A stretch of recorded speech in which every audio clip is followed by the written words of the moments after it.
अस्सलामुअलैकुम friends, channel teach me technically में खुश आमदीद। मैं मोहम्मद ज़ैन अंजुम पाकिस्तान के शहर लाहौर से आज इस वीडियो को रिकॉर्ड कर रहा हूँ।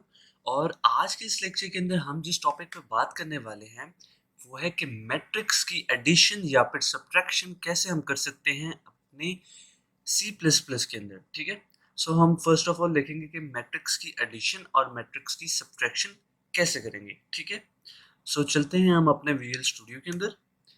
विजुअल स्टूडियो के अंदर ये हमारे पास लास्ट एग्जांपल का कोड है जिसके अंदर हमने 2D अरेज को डिस्कस किया था। सो आज की इस वीडियो के अंदर मेनली जो चीज़ हम सीखेंगे वो ये सीखेंगे कि एक तो नंबर वन कि हम 2D अरेज को किस तरह इस्तेमाल करते हैं। ठीक है, इसकी एक और एग्जांपल करेंगे। और हमारा जो मेन टास्क होगा वो ये टास्क होगा कि आखिर हम 2D अरेज को यूज़ करते हुए किस तरह से मैट्रिक्स की एडिशन और मैट्रिक्स की सब्ट्रैक्शन परफॉर्म कर सकते हैं। So let's start.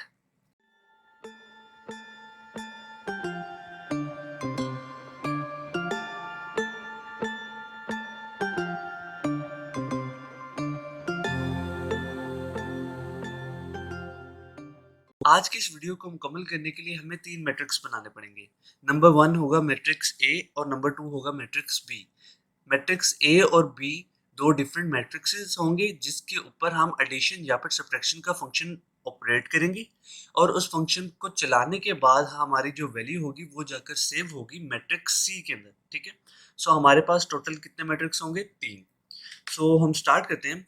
For example आज की इस एग्जाम्पल के लिए हम क्या कहते हैं कि 3x3 का मैट्रिक्स बनाते हैं। ठीक है, सो मैट्रिक्स बनाने के लिए हमें क्या करना है, इंट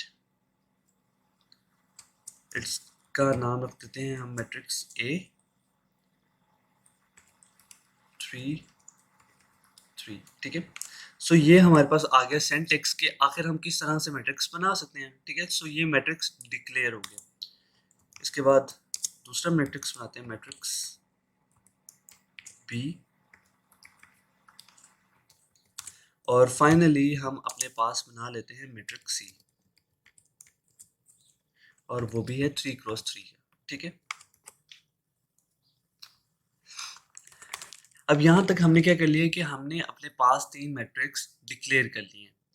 अब हमें ये करना है कि इन मैट्रिसेस के अंदर कोई वैल्यूज को इनिशियलाइज करना है। ठीक है, सो इनिशियलाइज करने के लिए हम क्या कहते हैं, हम एक सिंपली फॉर लूप के थ्रू कुछ रैंडम वैल्यूज अपनी मैट्रिक्स के अंदर डाल लेते हैं। ठीक है, 2D मैट्रिक्स को प्रॉपर ट्रैवर्स करने के लिए हमें नेस्टेड लूप लगानी पड़ती है। ठीक है, so for int i is equal to 0, i less than 3, i plus plus,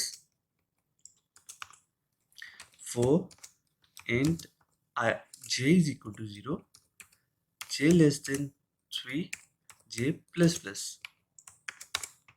यहाँ पर जब हमने मैट्रिक्स को डिक्लेयर किया था तो जो फर्स्ट हमने एलिमेंट बताया है वो है रो और सेकंड हमने जो एलिमेंट बताया है वो है कॉलम।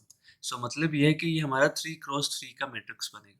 ठीक है, और यहाँ पर जब हम लूप को लगा रहे हैं तो जो आउटर लूप है उसके अंदर जो हमने वेरिएबल की वैल्यू बताई है वो है हमारी रो के लिए और जो इनर लूप है वो हमारे है कॉलम के लिए। ठीक है, सो जब हम इसको ट्रेवर्स कर रहे होंगे तो ये हमारे हेल्प करेगी। अब हमें करना क्या है, हम ये करते हैं कि मैट्रिक्स ए के अंदर कुछ वैल्यूज को इंसर्ट कर लेते हैं। ठीक है, सो फॉर एग्जांपल मैं यहाँ पर ये कहता हूँ कि मैट्रिक्स ए आई कॉमा जे। ठीक है, ये है रो कॉलम। बेसिकली मैं ये बता रहा हूँ कि आपने कौन से सेल के अंदर वैल्यू को इंसर्ट करना है। ठीक है, सो आई जे करके और पूरी लूप चलाने से ये होगा कि मेरे तमाम एलिमेंट्स के अंदर कोई ना कोई एलिमेंट जो है कोई वैल्यू इंसर्ट हो जाएगी। ठीक है, सो यहाँ पर मैं ये सोचता हूँ कि आई जे के अंदर मैं वैल्यू इंसर्ट कर देता हूँ आई। ठीक है, सो इससे ये होगा कि मेरे पास जो फर्स्ट जो रो होगी उसके अंदर वैल्यू आ जाएगी 0, सेकेंड रो के अंदर आ जाएगी 1, थर्ड रो के अंदर आ जाएगी 2। ठीक है, सो इस तरह से हमने क्या किया कि मैट्रिक्स ए के अंदर एक वैल्यू को इनिशियलाइज कर लिया। ठीक है, अब हम क्या कहते हैं, इसी को कॉपी पेस्ट कर लेते हैं दोबारा से और मैट्रिक्स बी के अंदर आप वैल्यू को सेव करते हैं। मैट्रिक्स बी के अंदर वैल्यू सेव करते वक्त मैं ये सोच लेता हूँ कि फॉर एग्जांपल मुझे जो वैल्यू सेव करनी है वो है आई प्लस जे। ये बेसिकली रैंडम वैल्यूज में सेव कर रहा हूँ, इसका मैट्रिक्स एडिशन से कोई लेना देना नहीं है। ये इंसर्ट मैं इसलिए कर रहा हूँ ताकि मैट्रिक्स ए और बी के अंदर हर एलिमेंट पर कोई ना कोई वैल्यू आ जाए, ठीक है, जिसके ऊपर मैं एडिशन का फंक्शन परफॉर्म करूं तो आपको समझ आए कि हाँ मैट्रिक्स ए और मैट्रिक्स बी की वैल्यूज ऐड हो रही हैं और मैट्रिक्स सी के अंदर जा रही हैं, ठीक है। सो अब हम क्या करते हैं, अब हम ये कर लेते हैं कि हम इसको एक दफ़ा प्रिंट करवा के चेक कर लेते हैं कि क्या हमारा जो मैट्रिक्स हमने बनाया है उसके अंदर वैल्यूज क्या क्या सेव हो रही हैं, ठीक है। सो इसके लिए हम ये कहते हैं सी आउट, यहाँ पर हम वैल्यूज प्रिंट करवा लेते हैं मैट्रिक्स ए की, आई जे, ठीक है, और उसके बाद हम थोड़ी सी स्पेस दे देते हैं। स्पेस देने के बाद यहाँ पर सी आउट करवा लेते हैं एंडल, ताकि प्रॉपर मैट्रिक्स हमारे सामने प्रिंट हो जाए, ठीक है। अब ये हमारे सामने एक मैट्रिक्स प्रिंट हो जाएगा। हमने क्या करना है कि मैट्रिक्स ए तो प्रिंट करवा लिया है, अब मैट्रिक्स बी को प्रिंट करवाना है, ताकि हमें पता चले कि हमारे पास जो दोनों मैट्रिक्सेस हैं उनके अंदर क्या क्या वैल्यूज सेव हुई हैं, ठीक है। सो अब हम इसको एग्जीक्यूट करते हैं और एग्जीक्यूट करके चेक करते हैं कि आखिर हमारे पास मैट्रिक्स ए में और मैट्रिक्स बी में क्या वैल्यूज सेव हैं। सो फ्रेंड्स, ये हमारे पास रिजल्ट आ चुका है और आप देख सकते हैं कि हमारे पास मैट्रिक्स ए के अंदर फर्स्ट रो में 0 पड़े, सेकंड रो में 1 पड़े और थर्ड रो के अंदर हमारे पास 2 पड़े, ठीक है। लेकिन जब हम मैट्रिक्स बी की बात करते हैं तो उसके अंदर डिफरेंट वैल्यूज पड़ी हुई हैं। आप देख सकते हैं कि 0 पोजीशन पर हमारे पास 0 पड़ा हुआ है, 1 पोजीशन पर 1 पड़ा हुआ है, ठीक है। इसी तरह हमारे पास 1 पोजीशन के ऊपर 2 पड़ा हुआ है, ठीक है। सो ये हमारे पास मैट्रिक्स ए है और ये है हमारे पास मैट्रिक्स बी। अब हमारा काम, मेन जो हमारा काम है वो यहाँ से स्टार्ट होता है कि हम दो मैट्रिसेस को किस तरह से ऐड करेंगे, ठीक है, और दो मैट्रिक्स को किस तरह से सब्ट्रैक्ट करेंगे, ठीक है। सो अब हम वो करते हैं।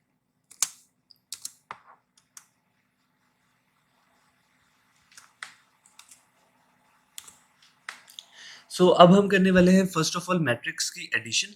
सो मैट्रिक्स की एडिशन कैसे होगी अब आपको ये देखना है, ठीक है। मैट्रिक एडिशन करने से पहले मैं आपको थोड़ा सा कंसेप्ट दे दूं, मैट्रिक एडिशन होती कैसे है। हम मैट्रिक एडिशन इस तरह से करते हैं कि जो हमारे कॉमन सेल्स होते हैं दोनों मैट्रिक्स के, उन दोनों पर एडिशन का फंक्शन परफॉर्म करते हैं, उन दोनों एलिमेंट्स को ऐड करते हैं।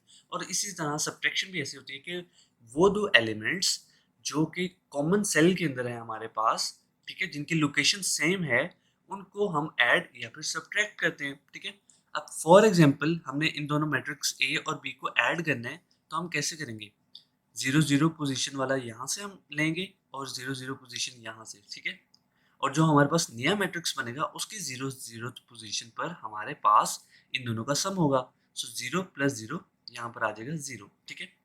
इसी तरह फॉर एग्जांपल मैं इसको ऐड करना चाहता हूँ, ठीक है, 1 पोजीशन को, तो वो कैसे होगा, मैट्रिक्स ए की 1 पोजीशन प्लस मैट्रिक्स बी की 1 पोजीशन, क्या हमारे पास आएगा 1 प्लस 2 और उसका आंसर आ जाएगा 3, और ये जाकर सेव होगा 1 पोजीशन पर, ठीक है। सो अब हम करते हैं कि आखिर ये कैसे होगा।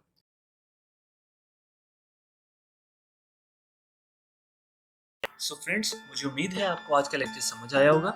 मजीद वीडियोस के लिए चैनल टीच मी टेक्निकली को सब्सक्राइब करें, वीडियो को लाइक करें, और अगर आपका कोई भी क्वेश्चन हो तो कमेंट बॉक्स में कमेंट लाजमी करें। Thanks for watching friends.